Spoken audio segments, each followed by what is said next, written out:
Oh, automatically, Doug. You're so fast, Doug. Usually it takes forever for motherfuckers to get on. Hold on. Doug, you are so professional. Joining Doug, everybody. What's up? People are going to take a little while to join, but we are. Yeah, buddy. How are you there, BUA? How you doing, Doug? I am by far the best ever, thank you. Okay, well, let's give it a couple of minutes. Usually my followers like to jump on late. But Doug, when I talked to you this morning, you were doing a 3K run, which is No, what you 5K, 5K 5K. run, Okay. You 5K. do that every morning? I I run 5K 6 days a week, and then I run a 10K 1 day a week. Okay, cool. Let me just say hi to a couple people, just to the classic people. Scotsman, Juno, me, PMK 2000, you guys, Shivers, Chris A75. What's up, everybody? Y'all are just making the show happen. We have Doug Evans on, who is a longtime friend, and I consider you family at this point, Doug. Yeah, bro. Not because you were just my family, but because we met. Are you on the phone right now? No, I was turning on the AC, bro, because I know Okay. this shit's gonna get hot with you. This shit's it's gonna get hot. It's gonna be hot as a motherfucker. So Doug and I know each other from a raw food retreat, and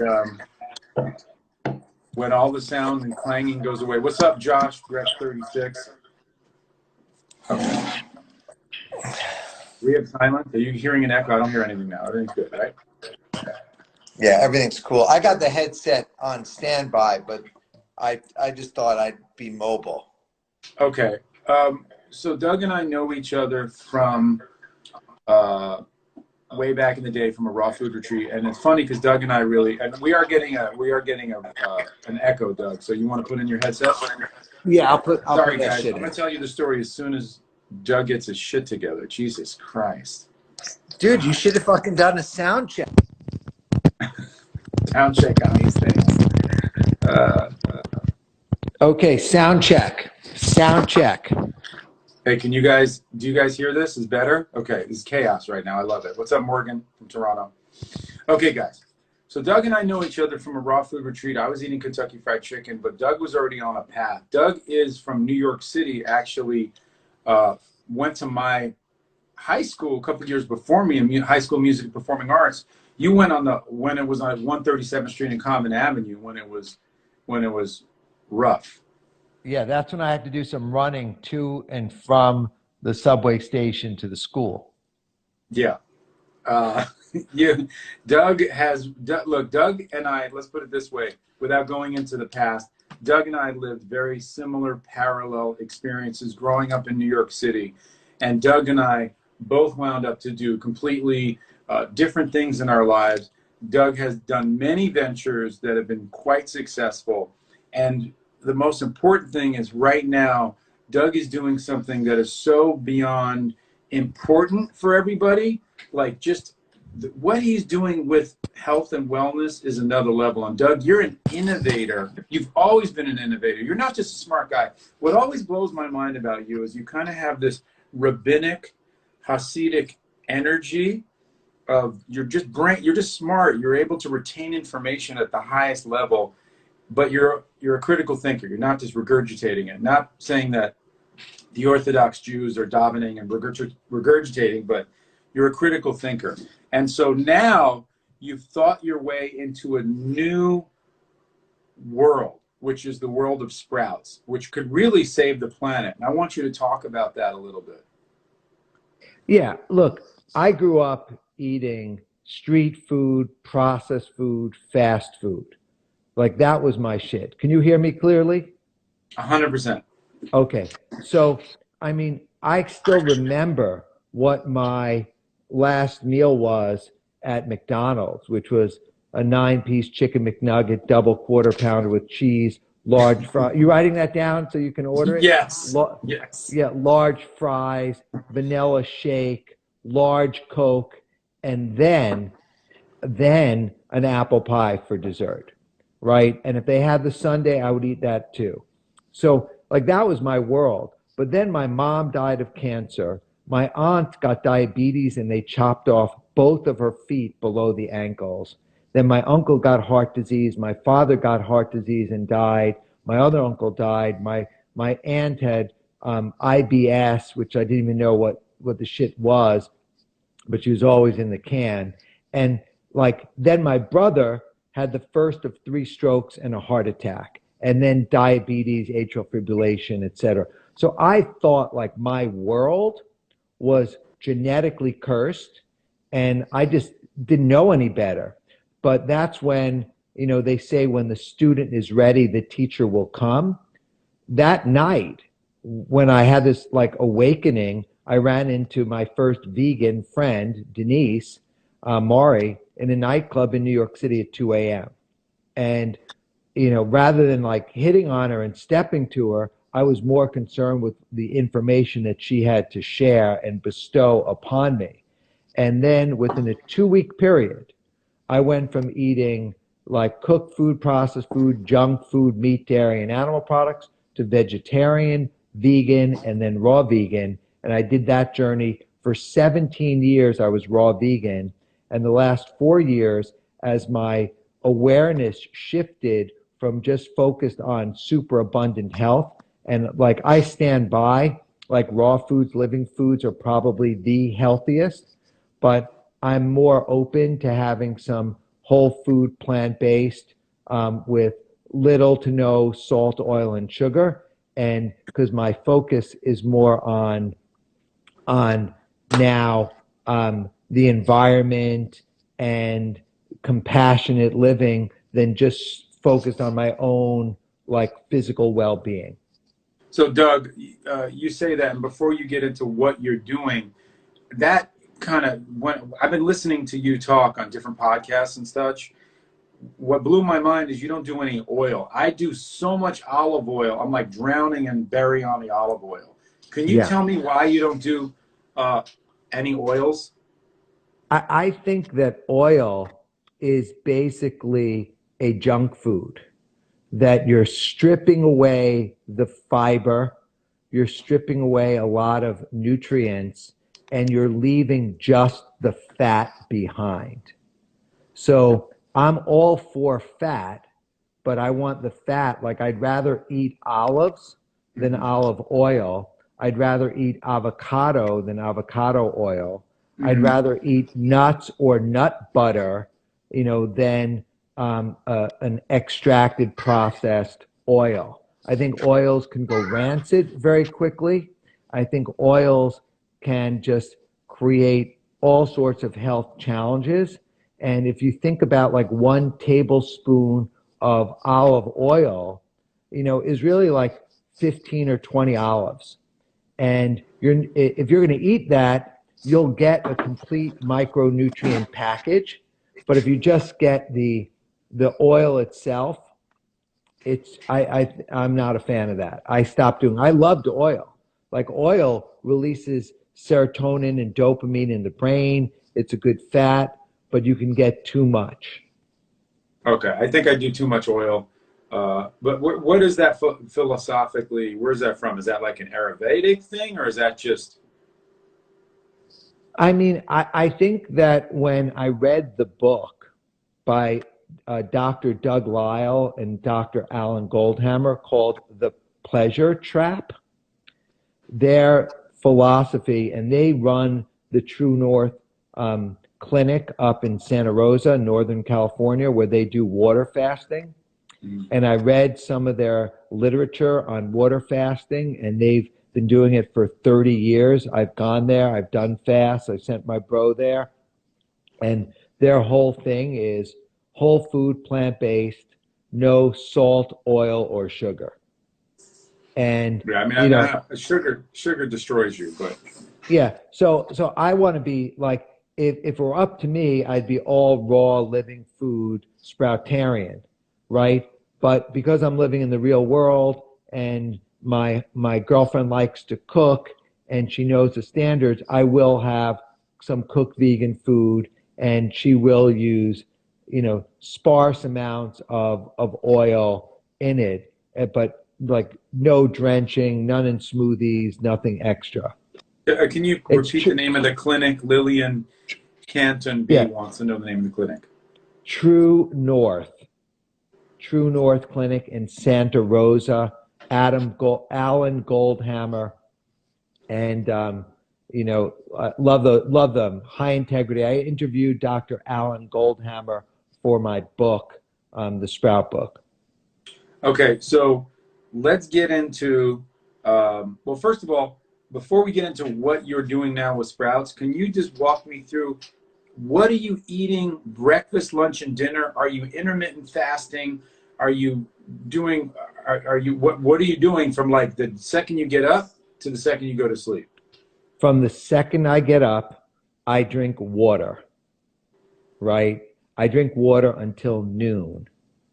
And then at noon, I will have a little shake with some spirulina, turmeric, shaved grass, nettle, black pepper, um, just to mix with the water.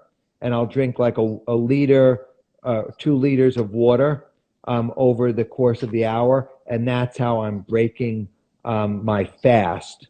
So I'm doing intermittent fasting. And then about 2 hours later, I'll eat some fruit.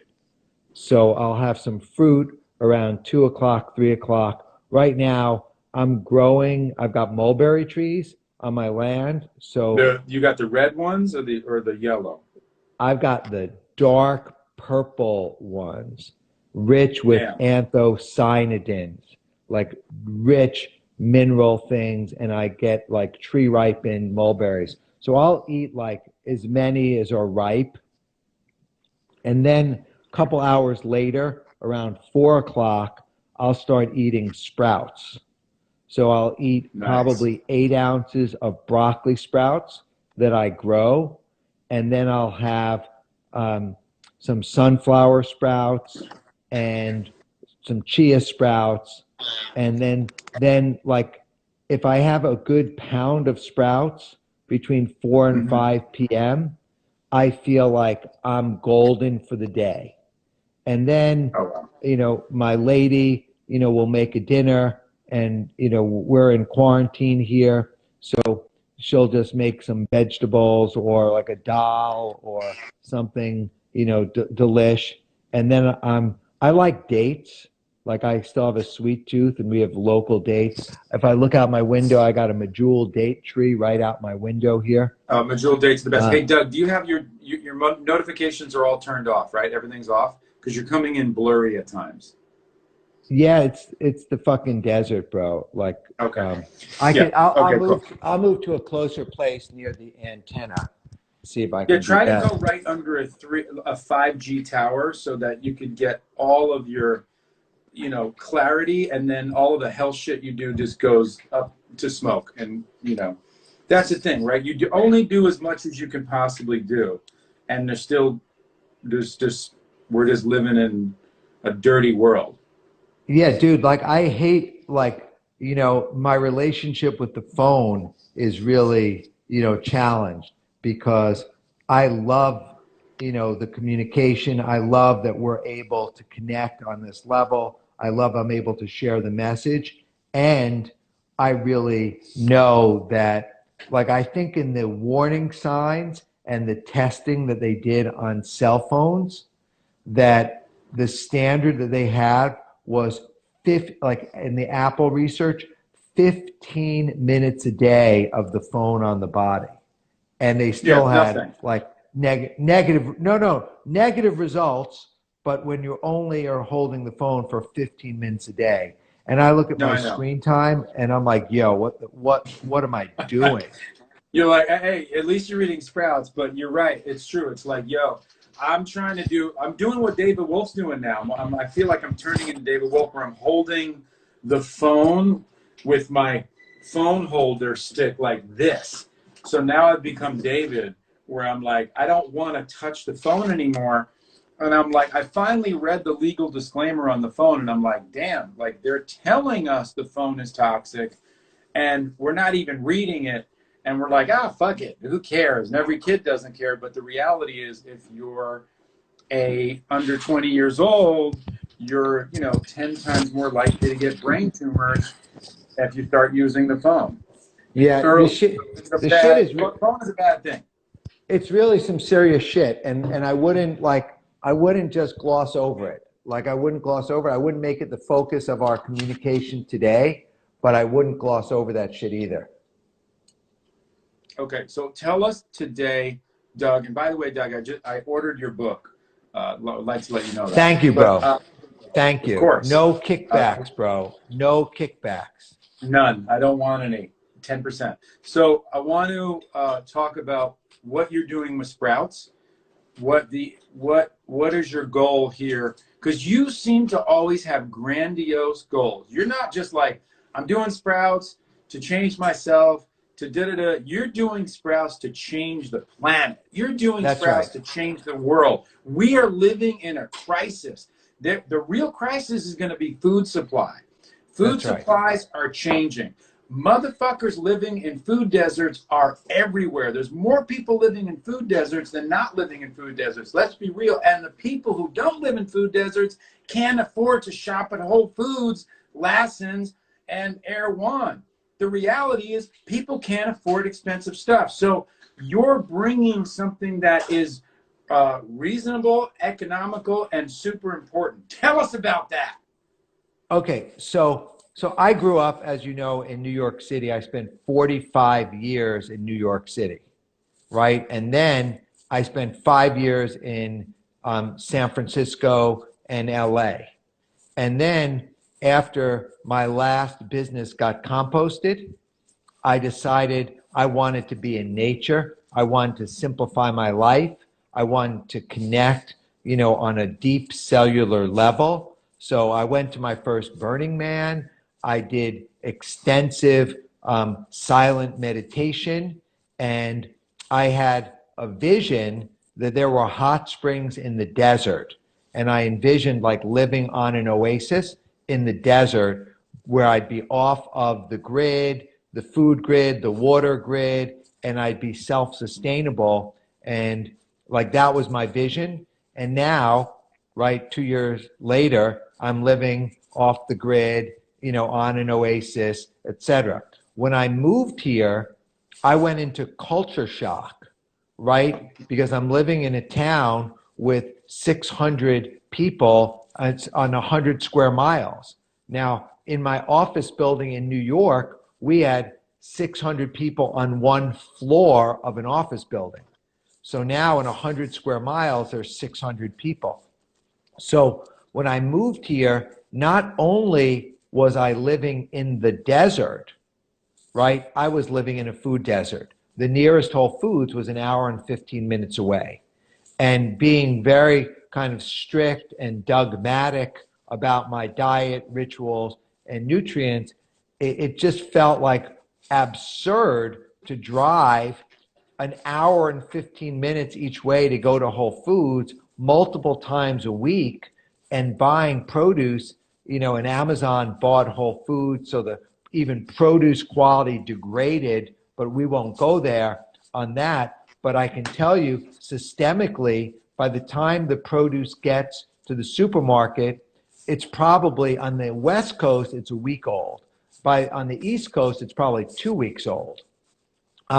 So I like fresh, ripe, raw, living foods. So I was like, okay, I got to start gardening. And there was a whole slew of things. Turns out it's really, really hard to grow a garden in the desert, right? It's just hard. It's cold in the winter. It's 120 degrees in the summer.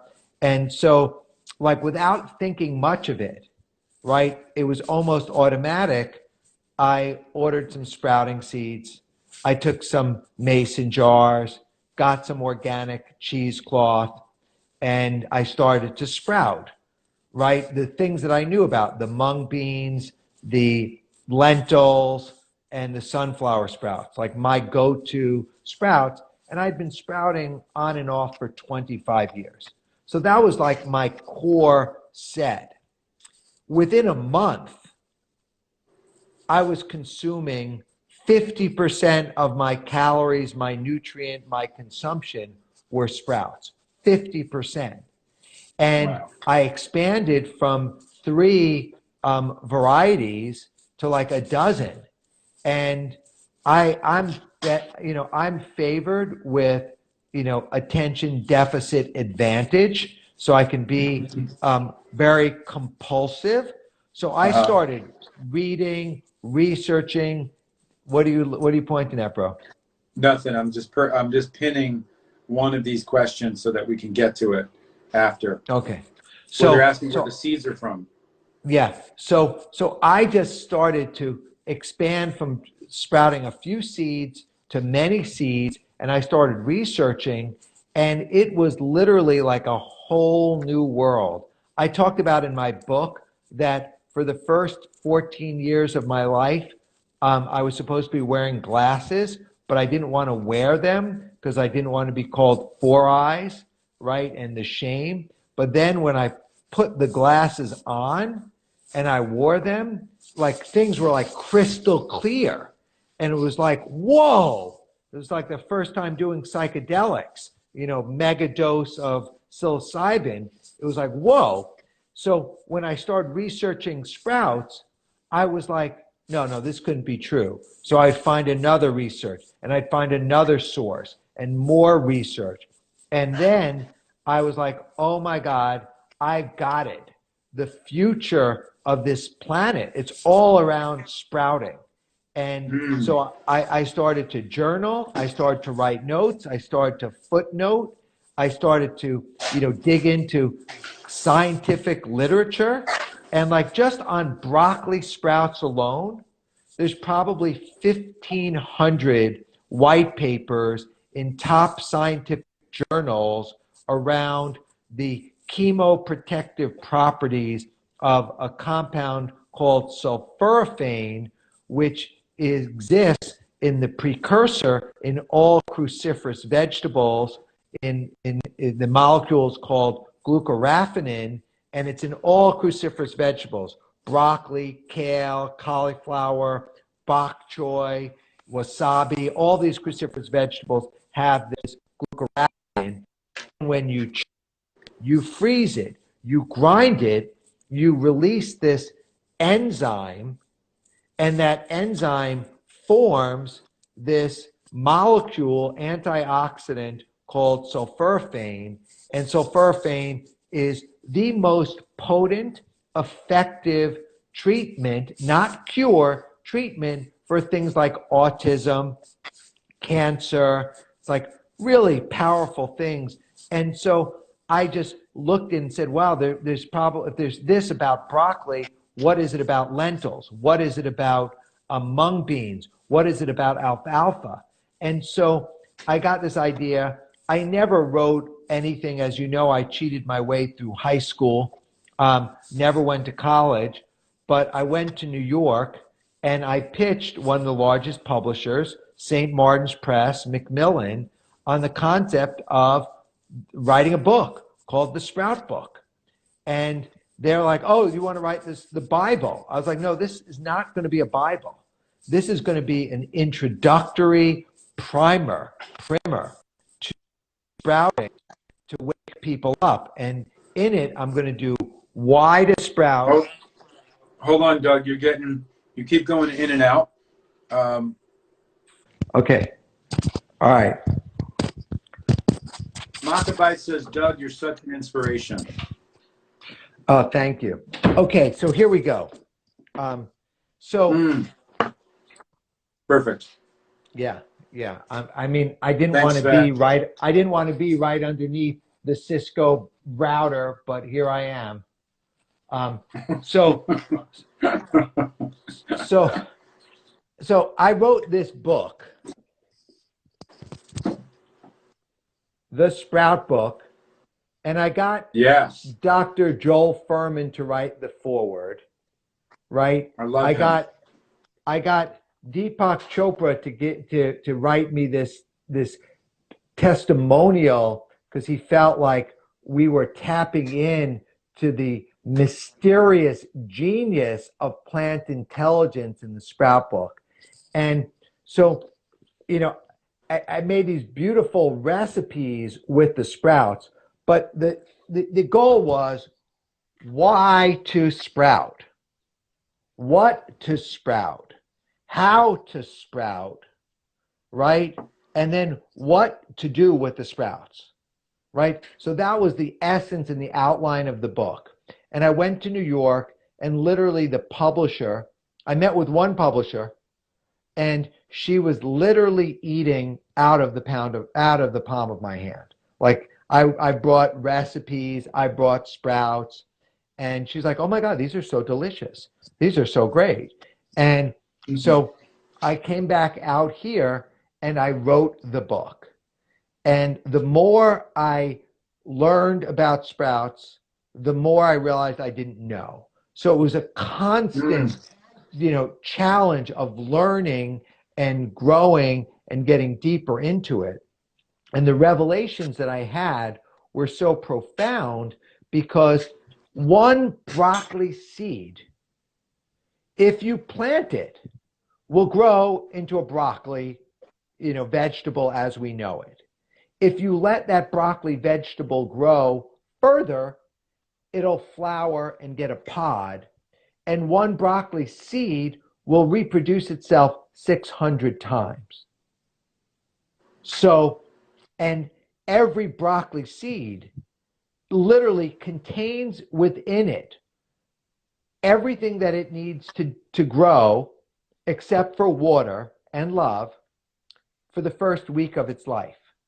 So you can take a broccoli seed, or to be exact, if you were to take 2 tablespoons of broccoli seeds, put them in a glass jar, add some spring water or filtered water.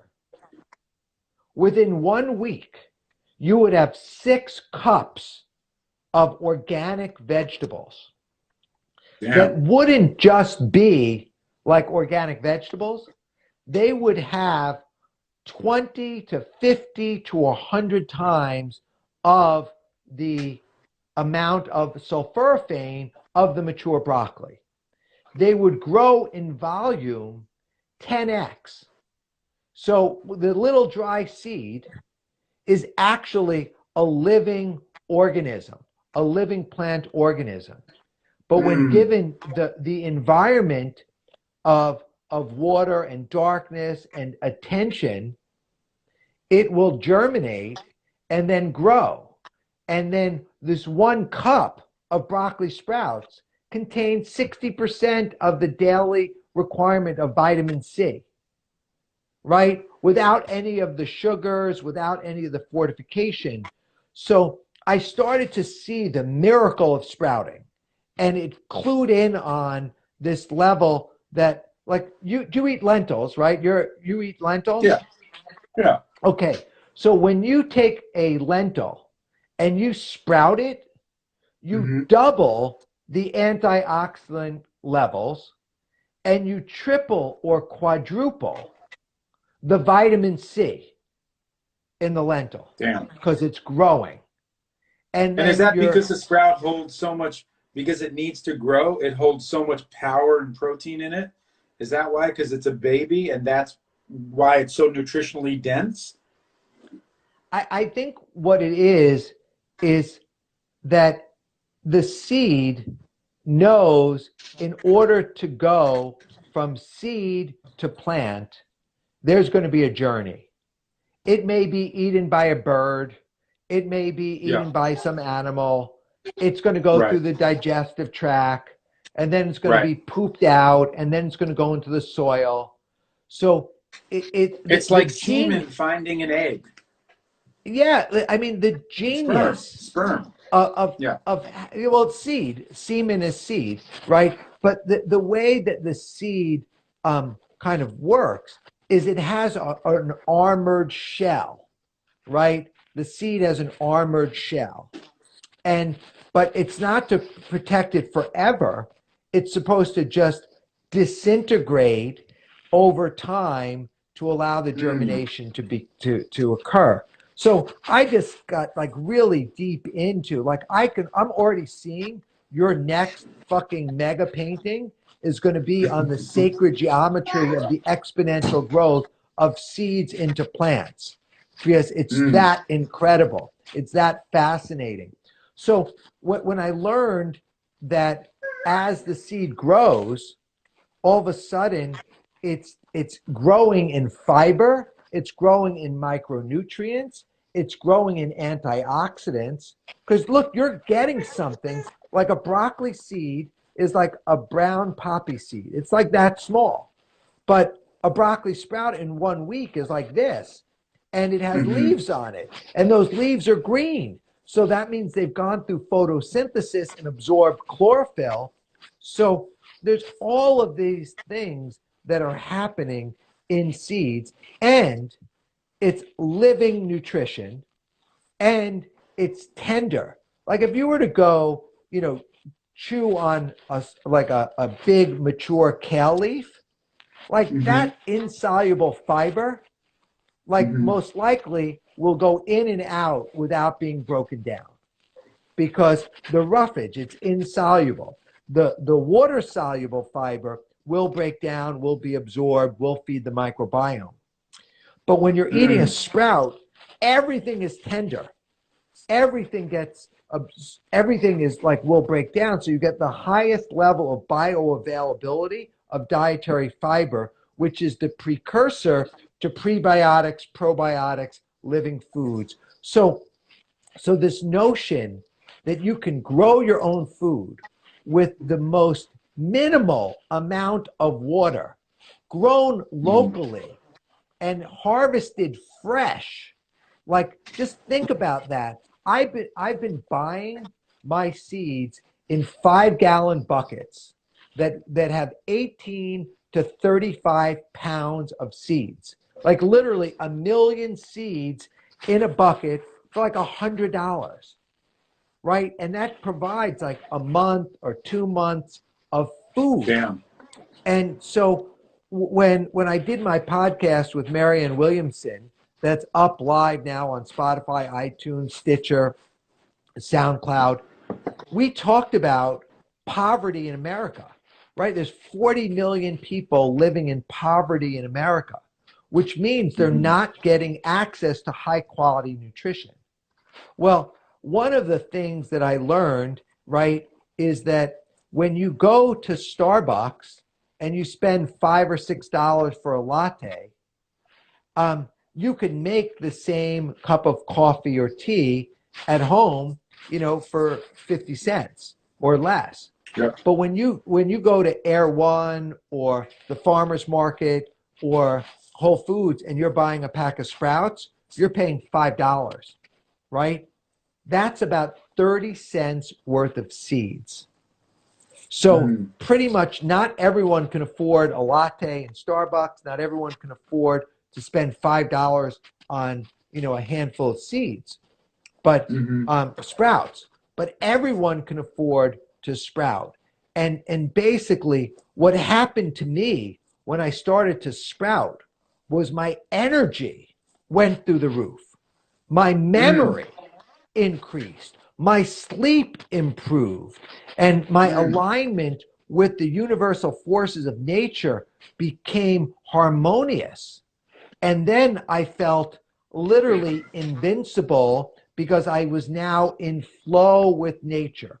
I was part of a mm, self sustaining process of abundance, of being able to consume things that were low profile, high energy, high nutrient. Dr. Oz wrote in my book that sprouts have more nutrients and lower calories. I'm not looking for lower calories, right? But then I I am. researched it further. Um, Weight Watchers says that sprouts are 0 points on their system. Like a slice of bread might be 4 points, a Snicker bar, 8 points.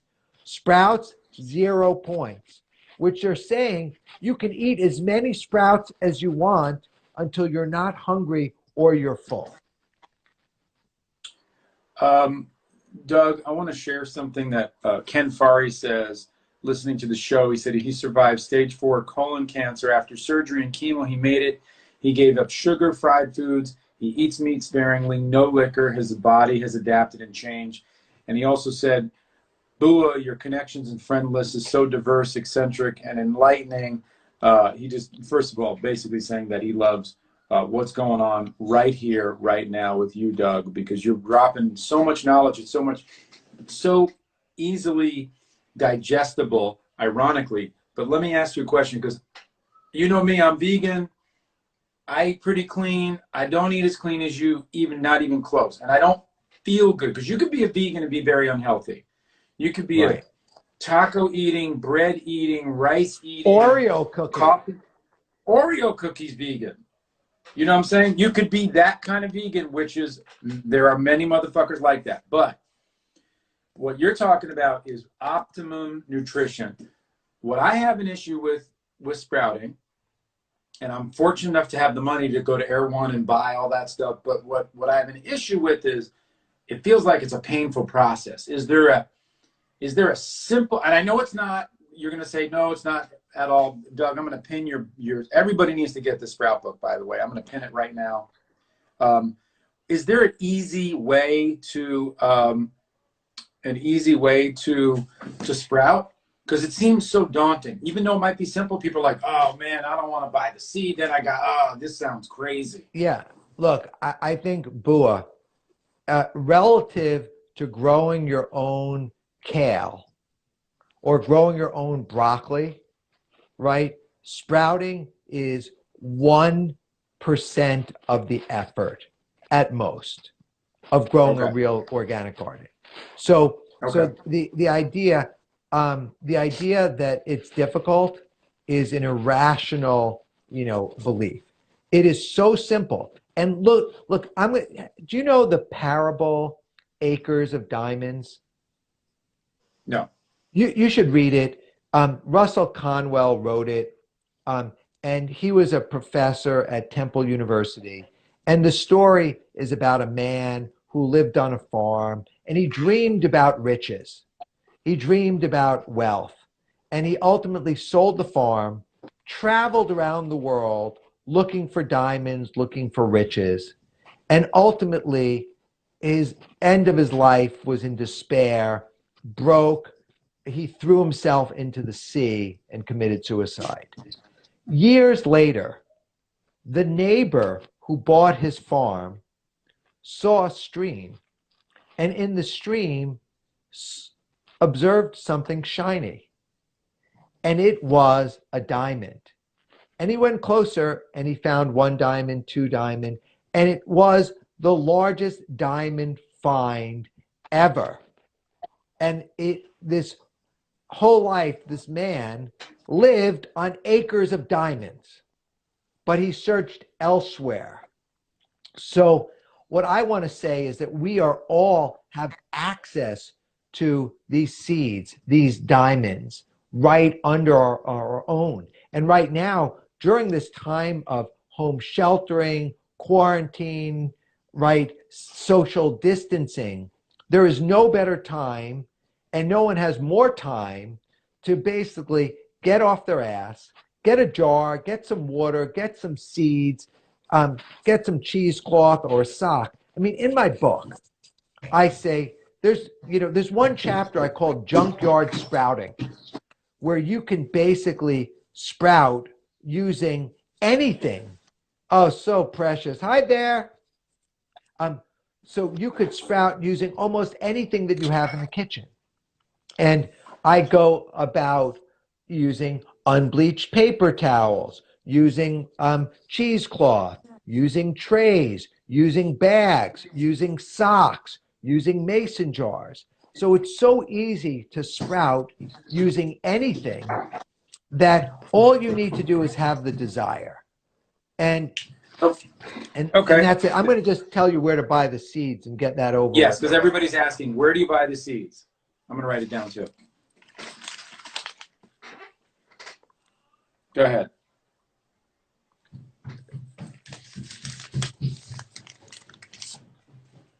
So these are two places.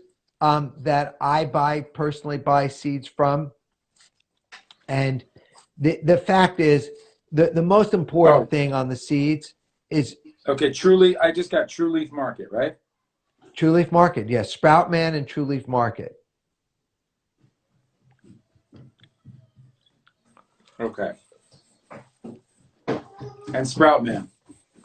Yeah. So the important thing on the seeds is you want to get organic seeds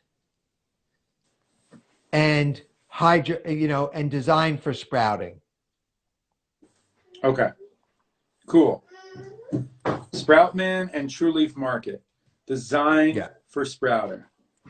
Got it. Yeah. And that And means, like, I'll just give you an example. If you were to just okay. go to the bulk bin of your local grocery store, Yeah. those lentils could be lying around there for years, right? And they could be they could have pathogens on them. They could be mishandled. They could be challenged with heat or light or anything. And what you want to get, if you're cooking them, no problem. But if you want to sprout them, you want a high germination rate. Okay. Cool. So, um, you have any big plans besides the book with the sprouts, or you just I mean, flowing one? You're sprouting one day at a time. look, I've got my big plan is I really want to replace meat, dairy, and animal products with sprouts. Like, I just think that sprouts are so nutritionally balanced. They're so complete as a food source, and they're so inexpensive that everyone can afford to have sprouts. Look, if you go to McDonald's, like Dr. Dean Ornish, who I interviewed for my book, told a story in the book. I can almost read it here, but it's let me see if I can find it.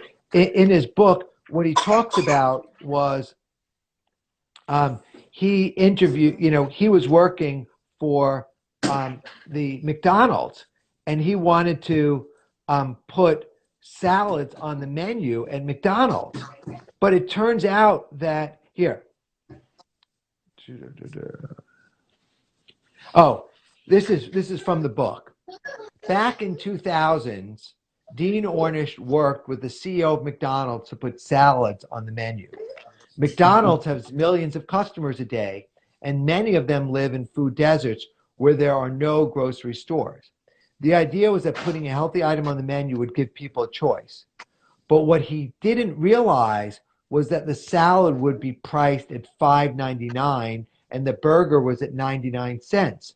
So What?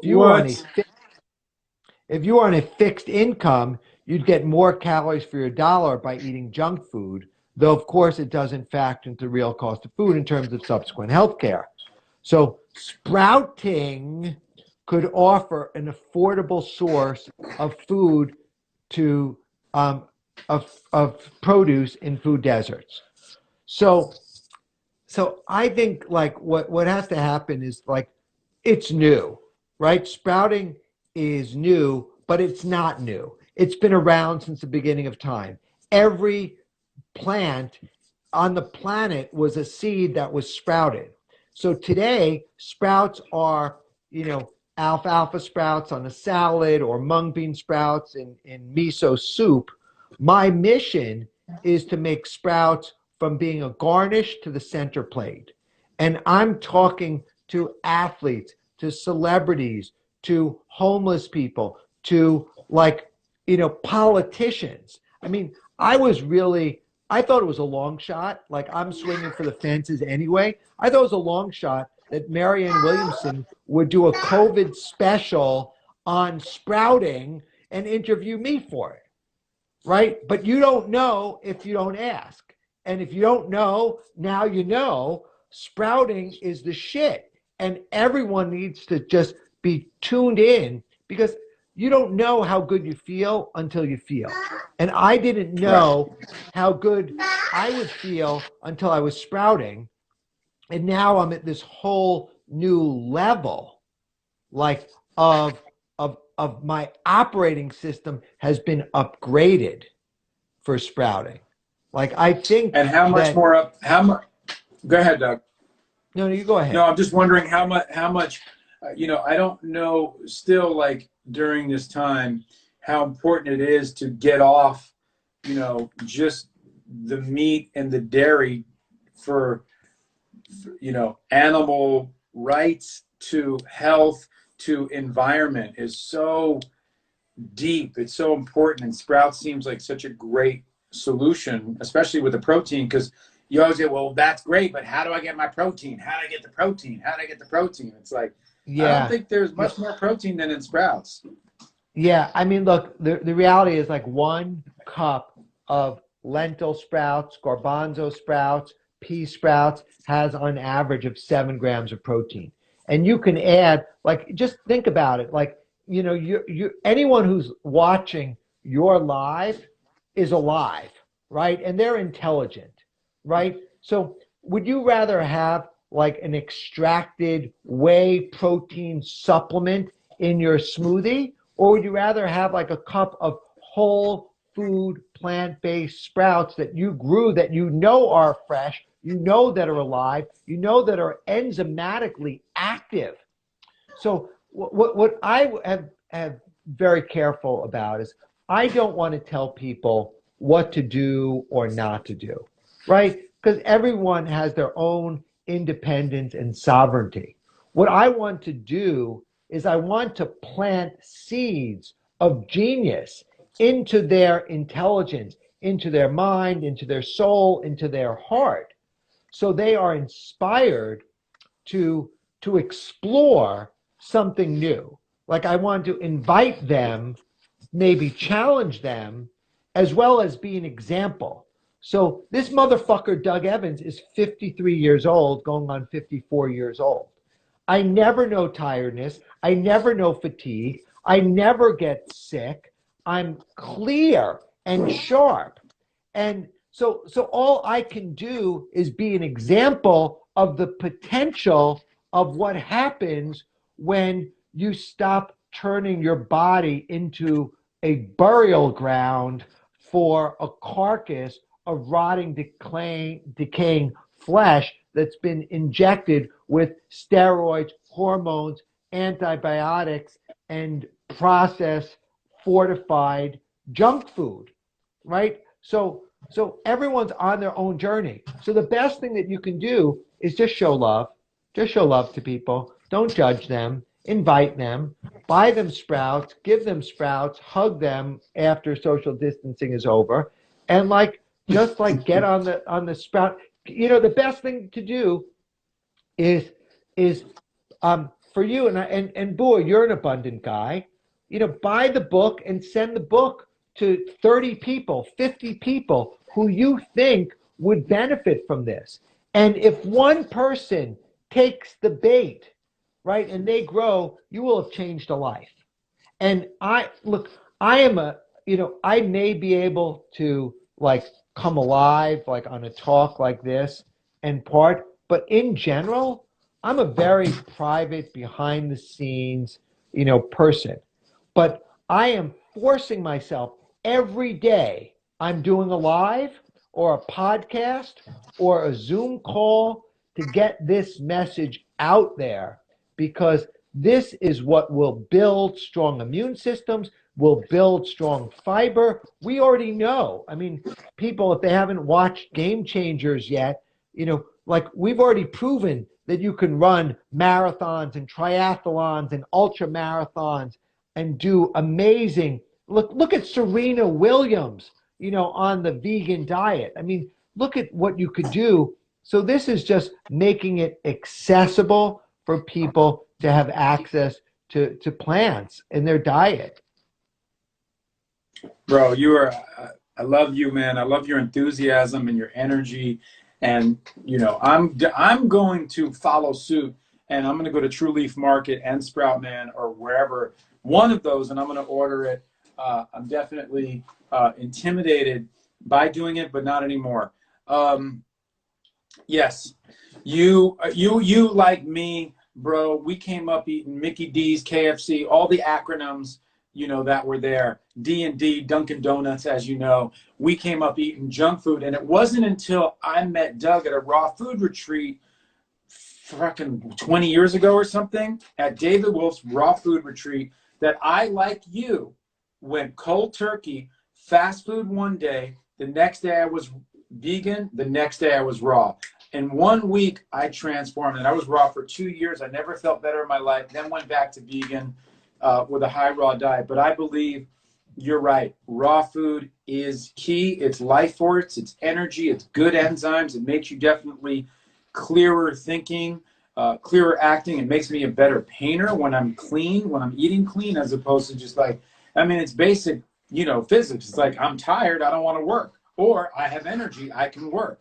I'm tired. I'm not making smart decisions. I have a lot of clear thought, and I'm making really smart, concise decisions about color, edge, value, light, design, theory, etc., and so on. So, listen, what you're saying is super important. I think what you're saying on a global level might be completely transformative if people start to listen to the message and actually do it. Because, like, the most important thing is economics. It's cheap, it's affordable. Do you think, we have not much time, but do you think there's going to be, like, if too many people get hip to this, that they're already putting patents on seeds? What could we do about anything like that besides just buy up all the seeds or grow your own shit? Look, I think the thing is, there's a shortage of toilet paper in the United States today, irrationally, right? And I recommend get a bidet. Get a bidet, okay? Get a bidet. Go take a and shower, good wash soap. your ass. Don't worry about fucking polluting the world with toilet paper. Yeah, get That's a bidet. Ridiculous. Yeah, get a bidet. And then, but realistically, seeds are abundant. That what happens is the seeds that Monsanto sells will not produce new seeds. And as a matter of They're fact, suicide seeds. They're called suicide seeds for that suicide reason. seeds. And so this movement towards organic, like, I don't know about the research, but there was a research paper that said conventional produce and versus organic produce. Organic produce doesn't have more nutrients in it.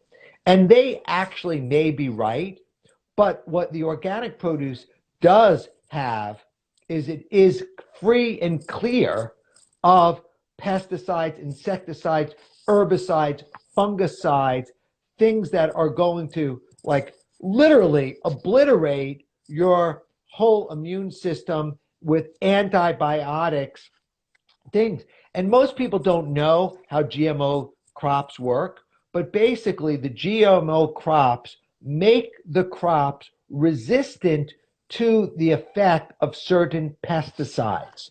So you're able to grow the crop and spray the shit out of it with a pesticide, and that crop will not be affected, will continue to grow, but the weeds around it will die. Like, that's how Roundup works. So this circular system. So I think that the idea today, we still have a fighting chance to win. This is not a long shot. We're still very much in the game, but we need to take action now. We can't wait and dilly-dally and wait for someone else. Like, to me, I didn't want to write the book. Like, I'm an abundant guy. I want to sit on my hot springs and soak under the stars with my goddess. I didn't want to, like, have to sit in front of a screen and write books and push and fight and challenge this uphill battle of, or be on this fucking podcast with BUA. I mean, Insta Live with BUA. Yeah, I mean, it's not like, this is not what like I could be soaking right now in the hot spring, right? Eating organic grapes from the vine. But this is so important that I am compelled to be out of my comfort zone and push this agenda, right, of awareness, because if I don't do that, then I don't feel good. So I'm willing to stretch in order to make this information available to people. Okay, listen. Let me pin this right there. That's where you can get his book, It's thesproutbook.com. Yeah, I'm just reading quickly. All of you, people are digging it. People are going to go buy the book, Doug. People are loving the message. I think it is important, and I'm glad that you have agendized this because it's probably one of the most important agendas in the world. Let's be honest. Ro Greco says, thank you for sacrificing for us. I think she's referring to sacrificing the grapes and the jacuzzi that you were referring to under the stars, the hot spring. Yeah. It's a pleasure and a privilege to be of service. Like that. Yeah, Like look, I'm man, alive and awake right now, bro. you've always been alive and awake, man. I remember you reciting, who wrote The Greatest Salesman? Og Mandino, I could do that shit for you right now, bro, too. But I don't think Oh, we have give 3 minutes. I would give have me. to do it. No, it'd be too long. Doug can remember. Do you have a photographic memory? No, I just have a burning desire and an indomitable will. Got you. Dougie Fresh. Guys, seriously, thank you, by the way, Lillian Canton B, for your generosity, for tuning in, because people need to tune in, Doug. As you know, I got a lot of different people here. Sometimes I got DJs, I got MCs, I have B-boys, I have people who are in the hip-hop culture. Other times, I have guys like David Wolf and yourself who are really spreading a message of health and wellness. Sometimes we do some breath work, but we're always doing something that is giving back to the positivity of all this. And just a quick shout for everybody, all the rage people out there. I got Why Not, probably the best top rocker, up rocker in the world, on Wednesday at 10:30. Of course, I got Troy Tuesdays tomorrow at 10:30. And then I have my boy Detour, who's an incredibly dope painter, 10:30 on Friday. But Doug, everybody screenshot this right now, thesproutbook.com. You see it right there. This is Doug Evans. Doug Evans, follow him. Follow him. He's a wealth of knowledge. He's going to change the world with this. What you remember this podcast, and then you're going to flash forward a year from now and be like, yo, that dude was on BUA, like before he was on the Oprah and the Oz and the morning shows and, Good Morning America. Watch, guys, trust me. You got a little glimpse of what's about to happen with Doug Evans in this book. You got a little snippet of how big this shit's going to get. And you're going to be like, damn, I saw that motherfucker on an Insta Live. Okay, man. I love you, Love brother. you, Bua. Okay. I'm going to call you after this and just to have some post-mortem. I love everybody. Rage Against the Brush. See you guys, everybody. 10:30 breath work tomorrow with Troy. Peace.